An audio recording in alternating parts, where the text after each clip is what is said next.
Europe 1. 6h17, vous écoutez Mathieu Béliard et dans la matinale d'Europe 1, un sujet de l'actualité traité avec une personnalité que l'on n'attend pas, c'est l'invité inattendu. Ce matin, les 18 ans des attentats du 11 septembre 2001. Ou comment le monde a basculé, on en parle avec un homme dont le visage est associé à l'événement à jamais. Votre invité inattendu, Mathieu, c'est le journaliste David Pujadas. Bonjour David Pujadas. Bonjour Mathieu Béliard. On se souvient tous d'où on était, de ce que l'on faisait le 11 septembre 2001 quand on a appris pour les tours jumelles. Vous êtes un de ceux à qui on ne peut pas poser la question. Vous êtes celui qui l'a appris à de nombreux Français. Exactement. Chaque 11 septembre, ça me redonne quand même un sentiment particulier. J'ai regardé hier, j'ai vu une photo hier d'une des tours avec l'avion dedans. C'est un mélange de malaise et de cœur un peu serré. Ça me fait toujours quelque chose. C'est un événement hors norme et je pense que je le vivrai comme ça toute ma vie. Et à chaque année, le 11 septembre, alors on se replonge en 2001. Il y a une édition spéciale évidemment, il y a des heures de direct, des images. À quel moment est-ce que vous mesurez la gravité de l'événement ? Ah mais c'est un truc complètement fou parce que quand on décide de prendre l'antenne, on sait qu'il y a un avion, on est sûr que c'est un avion de ligne qui est entré dans une tour. Et juste avant de prendre l'antenne, au moment où on s'assoit sur le plateau, un deuxième avion rentre dans une tour. Donc là, 2 avions, on commence à se dire que c'est un attentat, ce qui est déjà complètement vertigineux. Et puis à l'antenne, il y a un 3e avion. Le 3e avion sur le Pentagone. Et puis il y a le 4e avion. Donc on se dit qu'il va y en avoir un 5e, un 6e. Et là, les tours ne se sont pas effondrés, hein. Là, les tours se sont pas encore effondrées. Et puis les tours s'effondrent. Donc c'est un événement, en fait, qui nous dépasse, qui me dépasse complètement. Mais il y a une dimension, j'allais dire, physique. Il y a une dimension visuelle qui me dépasse complètement. Donc, et ça, je ne l'ai jamais revécu. Donc c'est quelque chose d'à la fois très oppressant et de très irréel.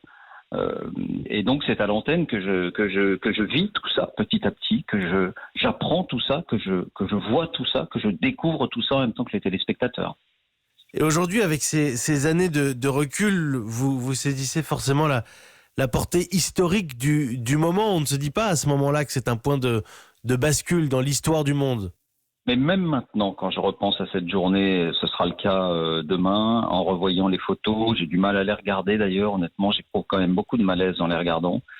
C'est pas à la portée historique que je pense. Je pense pas que ça a marqué un moment où effectivement le monde n'a plus été comme avant, parce qu'il y a eu la guerre en Afghanistan, puis la guerre en Irak, parce qu'il y a eu toutes ces mesures de sécurité, ces changements de mentalité qui ont bouleversé le monde. Je pense à l'événement en lui-même et au choc que ça a été et à la difficulté à le réaliser complètement. Moi, ces images, je me souviens, je suis resté à l'antenne, je sais pas, jusqu'à minuit, quelque chose comme ça. J'ai dû faire 8 heures d'antenne. Quand je suis arrivé chez moi, rentré chez moi, à 1h30 ou 2h du matin, j'ai allumé la télévision et j'ai re-regardé ces images que j'avais vues toute la journée pour essayer de réaliser ce qui se passait vraiment, parce que c'est tellement irréel, encore une fois, même d'un strict point de vue physique. Donc c'est à ça que je pense d'abord, moi, avant la dimension politique ou géopolitique. Et pourtant, vous avez utilisé à plusieurs reprises le terme malaise.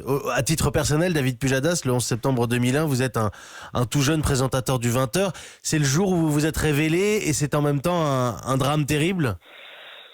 C'est ça qui est paradoxal, c'est qu'en même temps, ça a été une journée où, d'une certaine manière, je venais d'arriver dans cette rédaction que je ne connaissais pas, j'étais très jeune.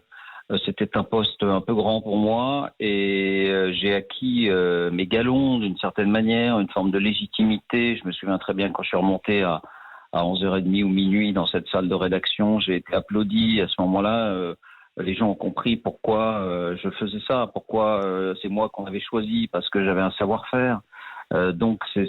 Mais après, avec les années, ça s'efface un peu. Et ce qu'on retient, c'est le caractère effroyable, le caractère épouvantable de ce qui s'est passé. C'est surtout ça. Puis moi, j'ai été sur place après. Dès lors que les aéroports ont été ouverts, j'ai pris le premier avion, on a fait une édition sur place. Quand je suis arrivé à l'aéroport Kennedy, on sentait l'odeur. À 30 km, on sentait l'odeur de brûlé. La tour fumait encore et j'ai noué des amitiés. J'ai rencontré Paul Auster là-bas. On a fait des éditions spéciales dans un climat de fièvre et de et des froids toujours très forts. Donc c'est ça qui domine avec le recul. Mais c'est vrai que ça a été un moment de fusion avec la rédaction, bien sûr. Et pour moi, professionnellement, ça a été un moment fort aussi, oui. Merci beaucoup David Pujadas. Avec plaisir.